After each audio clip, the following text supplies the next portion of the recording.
Les femmes partisanes de la branche hygiène et soins corporels ont célébré ce 31 mars 2026 en différé la Journée internationale des femmes édition 2026. Organisée par l'Union de branches hygiène et soins corporels du littoral, cette fête a connu la participation des femmes artisanes, les personnes ressources dans le secteur de l'artisanat. Dans son mot d'ouverture, la présidente de l'Union, Madame Tossa Marceline et ses suites, ont remercié les participants, les parrains et marraines qui ont porté une main forte pour la réussite de la fête.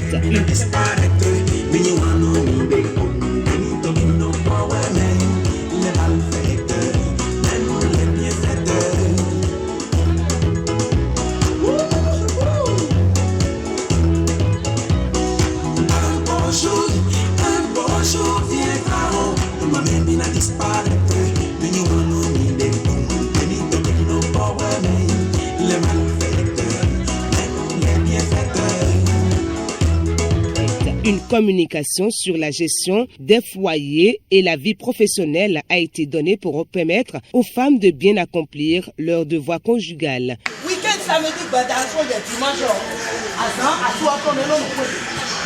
C'est clair. Samedi, dimanche,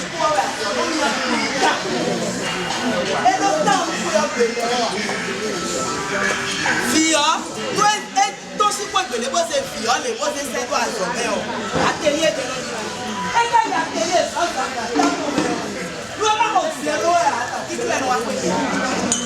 Pourquoi avoir initié cette fête? Madame Tossa Marceline et quelques responsables artisans présents donnent leurs impressions. Nous avions organisé cette chiffre première édition de l'hygiène et soins corporels du littoral de la Confédération Sénat Bénin et nos collègues du littoral parce qu'on en avait besoin.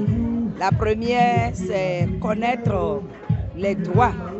Chaque femme doit connaître ses droits et surtout comment gérer son foyer à la maison et comment gérer son salon. Comment ne pas perdre son mari, l'éducation de ses enfants et en même temps comment ne pas perdre ses clientes au salon.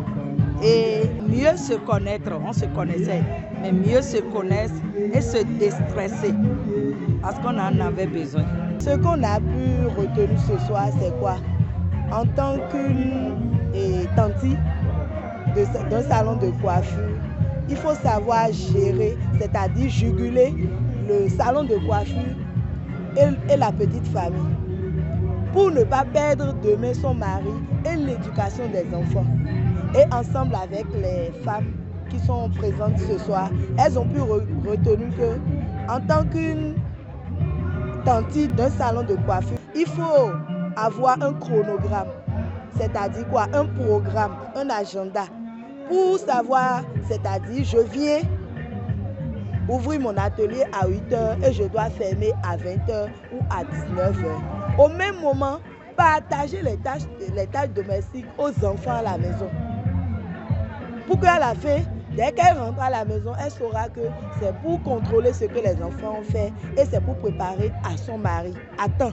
C'est la première fois que moi je suis venue aussi à une organisation, une très belle organisation de ce genre.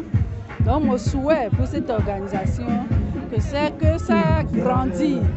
L'année prochaine, il faut que nous soyons plus nombreuses et que nous ayons le temps d'informer les esthéticiennes aussi pour intégrer ce milieu en masse. Parce que là, j'ai remarqué qu'il n'y a pas beaucoup d'esthéticiennes, il y a beaucoup de coiffeuses, tout et tout. Donc nous, esthéticiennes, nous insistons aussi, nous voudrons bien intégrer en grand nombre ce milieu-là. Ce milieu pour qui je souhaite une longue vie et beaucoup de succès. Vraiment, je suis très honoré par rapport à la fête d'aujourd'hui de la 8 mars. Je suis très fier de ça. Vraiment, c'est chic. On a commencé depuis 13h jusqu'à présent, nous sommes encore là. Moi, je m'en vais inviter plein d'autres personnes pour une prochaine fois de nous accompagner, de venir beaucoup. Il faut dire que c'est bien organisé. Comme l'autre a dit, je n'aime ça. Et ce qui m'a plu, c'est la communication de la sociologue qui a pu nous montrer comment les femmes doivent associer leur atelier et la vie de couple. Et on a vu beaucoup de témoignages des femmes qui ont pris conscience qu'elles ne doivent pas mélanger leur atelier et la vie du foyer. Dès qu'ils ferment l'atelier, ils doivent commencer une autre vie du foyer qui ne doit pas piétiner sur la vie du foyer. Donc en faisant comme ça, ils auront du respect pour leur mari et du respect pour leurs enfants. Quelques animations ont permis de terminer en beauté la fête.